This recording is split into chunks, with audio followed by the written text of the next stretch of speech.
Now let's head back outside to Jen. Hi there. Sorry, we're in the middle of our conversation, which, by the way, included math a few minutes ago. We asked Siri what 355 kilometers in miles is, because 355, the significance of the race coming up, 355 is 220 miles. So everybody says, is it 355? What's that mean? I said, well, it's kilometers. I know most of the time it's in miles in NASCAR racing, but the cheese at 355 is about 220 miles in length. About a 3-hour race. Okay. Yeah. Rusty Wallace, by the way, like legend, won everything, and winning over our parking lot, that's for sure. Our coworkers are coming in going, oh my gosh. We're talking about fast cars and stuff, and I said all my cars that I've got are got to be black, they got to be low to the ground, they got to be sexy, they got to be fast, and all of a sudden you came on, you caught us. Well, what's this one? This is going to be the pace car, right? Yeah, this is the pace car for the 355 over at Watkins Glen, the cheese at 355. It's a Toyota.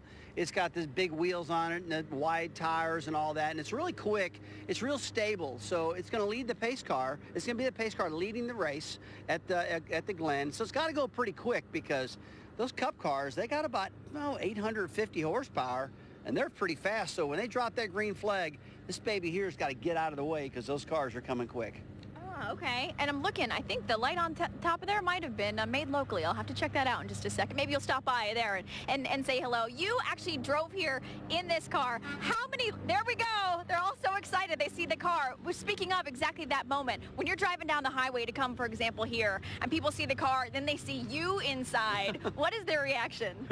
They do a double take. They go, what in the world's he doing here in Rochester? And what's he doing driving a pace car or riding a pace car? But it's always good stuff. It's nothing bad. It's exciting. It's fun that the fans, still like me showing up at the track and doing stuff like that. Because let's face it, I got out of the car in 2005, did television for about 10 years. Now I'm doing radio with Motor Racing Network, announcing races, and I'll be up at the Glen in the radio booth announcing that race. But it's exciting. I got a lot of fans in this area, and I've been successful at this particular track. It's been good for me road course racing. We were talking a little bit about how it's different than from some of the courses in the fact that there's a lot of right turns, which is a little bit different than some of the other ones. Well, a really good road racer used to come up to the Glen and dominate because the NASCAR guys, when the track first got on the circuit, they really didn't know how to road course race real well, but they all learned pretty quick.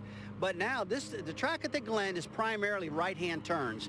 There's 3 or 4 left-hand turns, but the majority of them are all right-hand turns, so it makes it a lot easier for a regular NASCAR driver to get around the course. So I think that's one of the reasons you see regular NASCAR guys that are used to racing oval tracks do so well at the Glen.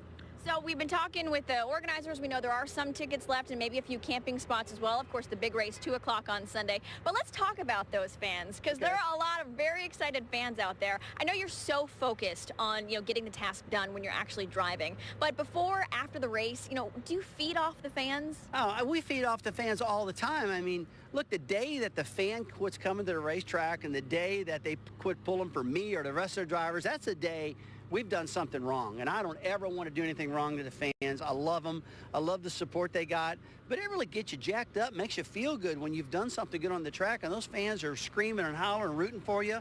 Man, those dudes would take a bullet for you. They really would.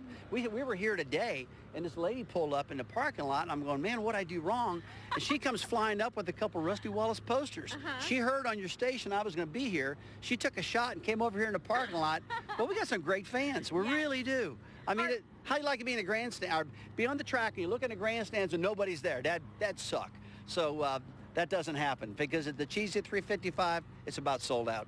Yes, so that is not this weekend, but next. There is, real quickly, a race next weekend. So, Professor Wallace, I can study up and I can be ready for Watkins Glen. There is a race at the Poconos this weekend, right? Yeah, we got the big Pocono 500 this weekend, and that's where I'm going as soon as I leave you guys today, straight over to Pocono to start working with the race and getting prepared with MRN.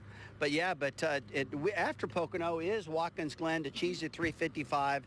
And there's a lot of focus on that because it's a road course. A lot of people look at the race at the Glen, a lot of the drivers do, as an opportunity race for them to get their first win because, they think that, hey, I'm pretty good at road racing myself. Maybe I can outrun these NASCAR regulars. That goes through everybody's head all the time when you go to that track. You are generous with your time and sharing your knowledge with us. Thank you so much. Oh, we could talk forever. We appreciate it. Well, and again, watch your speed down West Henrietta Road. We got a race car driver here. Come on, honk your horn. Everybody's honking their horn.